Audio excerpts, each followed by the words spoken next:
ठरलं तर मग या मालिकेच्या पुढील काही येणाऱ्या भागांचे अपडेट जाणून घेऊया आपल्या आजच्या व्हिडिओमध्ये। चला मग प्रेक्षकांनो सुरुवात करूया आपल्या व्हिडिओला। तर आपण इथे पाहणार आहोत की कशा पद्धतीने आता इकडे जी कुसुमताई आहे ती आता इकडे सायलीचे डोहाळे ऐकून आश्चर्यचकित होणार, तर दुसऱ्या बाजूला इकडे आता आणखीन एक खूप मोठी घटना घडणार। प्रिया एक खूप मोठा डाव रचणार। आता नेमका प्रिया कुठला डाव रचते, काय घडतं हे सगळं बघूया आपल्या व्हिडिओमध्ये।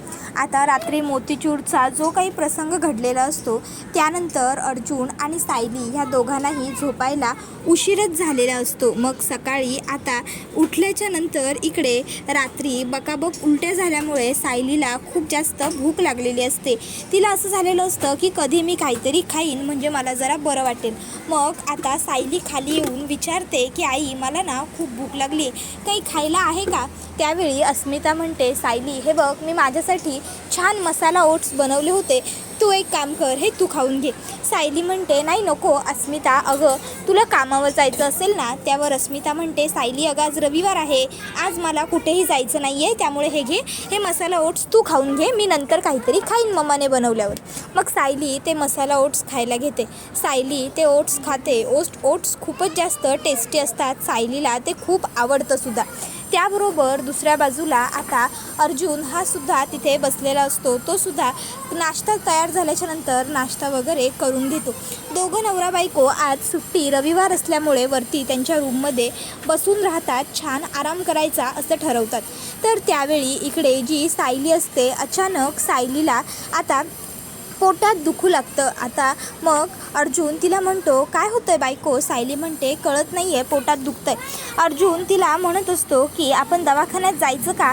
सायली म्हणते की नाही दवाखान्यात जाण्याची एवढ्यात काही मला गरज आहे असं वाटत नाही, खरंच कधी कधी होतं असं बायकांना, मी ठीक आहे। त्यानंतर मग आता इकडे सायली ही अर्जुनला म्हणत असते मला ना आता उलटीसारखंही होतं आहे, खूप मळमळतं आहे, असं वाटतं आहे पुन्हा उलट्या कराव्या। मग सायली बाथरूममध्ये जाते। सायलीला आता पुन्हा एकदा खूपच जास्त उलट्या वगैरे होऊ लागलेल्या असतात। आता सायलीला काही कळतच नसतं की हे सगळं माझ्याबरोबर काय आणि का होतं आहे। सायली अर्जुनला म्हणत असते अहो मला काहीच कळत नाही आहे, मला खूप जास्त त्रास व्हायला लागलेला आहे पुन्हा। अर्जुन म्हणतो बायको पुरे झालं, उगाचच्या उगाच हलगर्जीपणा करणं ह्याला अर्थ नाही आहे, चल मी आत्ताच्या आत्ता ताबडतोब तुला दवाखान्यात घेऊन जातो। डॉक्टरकडून जाऊन आलो, डॉक्टरांनी औषध गोळ्या दिल्या की तुला बरं वाटेल। सायली म्हणते अहो अश्विन भाऊजी। त्यावर अर्जुन म्हणतो नाही नको, अश्विनकडे नको, रात्री तुला अश्विनने मेडिसिन दिल्या होत्या पण तरीसुद्धा तुला फारसा काही आराम आलेला नाही आहे। मी एक काम करतो ह्यावेळी आता तुला तुझ्या गायनाईककडेच घेऊन जातो।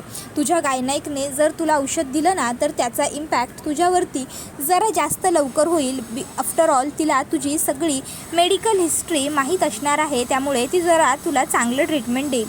मग सायलीला अर्जुन दवाखान्यात गायनेकोलॉजिस्टकडे घेऊन जातो। तर दुसऱ्या बाजूला इकडे आता जी प्रिया असते तिने सचिनकडे एक अशी औषधाची बाटली मागवलेली असते ज्यातलं औषध प्यायल्यानंतर प्रियाला तर खूप जास्त मरणयातना होतील, तिला खूप त्रास होईल, खूप उलट्या होतील, कसं तरी होईल, मळमळेल वगैरे वगैरे खूप काय। पण तिच्या बाळावर मात्र ह्या सर्व गोष्टींचे काहीही साईड इफेक्ट होणार नाही, बाळ मात्र अगदी सेफ राहील। मग प्रिया ही पुन्हा एकदा सचिनला म्हणते सचिन नक्की विश्वास आहे ना ह्या बाळाला काही होणार नाही म्हणून, कारण काहीही आणि कसंही असलं तरी हे बाळ सुभेदारांचं आहे आणि सुभेदारांच्या घरची प्रॉपर्टी आहे। जर आपल्याला पुन्हा सुभेदारांच्या घरात एंट्री हवी असेल, मला पुन्हा सुभेदारांच्या घरात घुसायचं असेल तर त्यासाठी हे बाळ हीच माझी किल्ली आहे आणि म्हणून हे मूल मला खूप जास्त जपायचं आहे। त्यावर तो डोंट वरी असं म्हणतो। त्यानंतर मग प्रिया म्हणते आता तू निघ, पुढे काय करायचं ते मी बघते। त्याच्यानंतर मग आता प्रिया ही ते औषध पिऊन घेते। आता ते औषध प्यायल्यानंतर प्रियाला अर्धा पाऊण तासानंतर त्रास व्हायला सुरुवात होतो। तिला उलटीसारखं होतं, मळमळायला लागतं, कसं तरी व्हायला लागतं, डाजल्यासारखं वाटत असतं, तिला कळतच नसतं तिला काय होतं आहे। ऑफकोर्स हे सगळं तिने बळेने ओढवून घेतलेलं असतं, तिला माहिती असतं की हा सर्व त्रास मला माझ्यामुळेच होत आहे, पण तरीसुद्धा ती आता असं दाखवत असते की जणू काही तिला कळतच नाही आहे, तिला खूप जास्त यातना होत आहेत, तिला खूप जास्त त्रास होतो आहे असं सगळं ती भासवत असते। आणि ती मात्र तशी शांतपणे आता तिथे स्वतःला त्रास होतोय हे लोकांना दाखवत असते. तर त्यावेळी आता तिला इतका त्रास होत असल्यामुळे मग मात्र पोलिसांकडे सुद्धा काहीही पर्याय उरत नाही. मग पोलीस तिला ताबडतोब दवाखान्यात घेऊन जायला हवं असं ठरवतात आणि लगेचच तिला दवाखान्यात शिफ्टसुद्धा करतात. आता प्रियालासुद्धा त्याच गायनकोलॉजिस्टकडे घेऊन गेलं जातं जिथे सायलीला नेलेलं असतं. आता सायली आणि प्रिया एकाच गायनाईकडे पोहोचलेल्या असतात. आता खरं तर प्रियाने तर सायलीला पाहिलेलं असतं, पण सायलीने मात्र प्रियाला तिथे पाहिलेलं नसतं.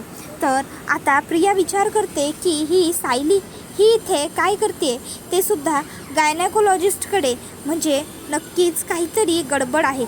मग आता प्रिया ही सायलीचं आणि डॉक्टरांचं, अर्जुनचं, तिघांचं बोलणं चोरून ऐकायला पुढे सरसावते. त्याबरोबर आता प्रियाला ऐकू येत असतं. अर्जुन डॉक्टरांना विचारतो, डॉक्टर माझं बाळ तर व्यवस्थित आहे ना, सायली व्यवस्थित आहे ना, अचानक तिला ह्या अशा उलट्या कशा काय सुरू झाल्या, तिने तर सकाळपासून काही फार वेगळं असं खाल्लंसुद्धा नाही आहे. डॉक्टर म्हणतात काय खाल्लं आहे सकाळपासून ते मला सांगा. मग सायली म्हणते, डॉक्टर त्याआधी मला तुम्हाला एक आणखीन गोष्ट सांगायची आहे. काल रात्री मी मोतीचूरचे लाडू खाल्ले होते ज्याने मला फूड पॉयझन झालं होतं. त्याबरोबर मग आता डॉक्टर हे म्हणत असतात कसं काय, त्यावर सायली सांगते एक्सपायर झालेल्या पिठाचे ते लाडू होते. त्यानंतर मग अर्जुन म्हणतो पण माझ्या भावाने डॉक्टर अश्विनने तिला औषध दिलं आहे. त्यानंतर मग डॉक्टर म्हणतात सकाळी काय खाल्लं होतं, त्यावर सायली म्हणते मसाला ओट. त्याबरोबर मग डॉक्टर म्हणतात बरोबर, मग त्या मसाला ओटमुळेच तुम्हाला हा त्रास होतोय. सायली म्हणते काय मसाला ओट्सने, त्यावर डॉक्टर सांगतात हो, कोणाकोणाच्या बॉडीला काही काही पदार्थ सूट होत नाहीत, पण लकीली तुम्ही लवकर आलात. पॉयझन पूर्ण शरीरात पोहोचायच्या आधीच आपण ताबडतोब ट्रीटमेंट केली. तर दुसऱ्या बाजूला हे सगळं बोलणं प्रियाने ऐकलेलं असतं. प्रिया म्हणते अच्छा, तर आता सायली मॅडम प्रेग्नंट आहेत का? सायली मी आता तुला सुखाने जगू देणार नाही. तर दुसऱ्या बाजूला इकडे जी श्वेता असते, श्वेताने एका आश्रमातल्या मुलीला फोनवरती चोरून बोलताना पाहिलेलं असतं. श्वेताला माहिती असतं की हीच माझ्यात कुलुपाची जादुई किल्ली ठरू शकते. जर मी ह्या मुलीवरती बारीक लक्ष ठेवलं ना तर मला नक्कीच काहीतरी असं वेगळं सापडू शकतं. जर मला काही वेगळं आढळलं तर मग माझ्यासाठी ते खूप जास्त मदतीचं ठरू शकतं.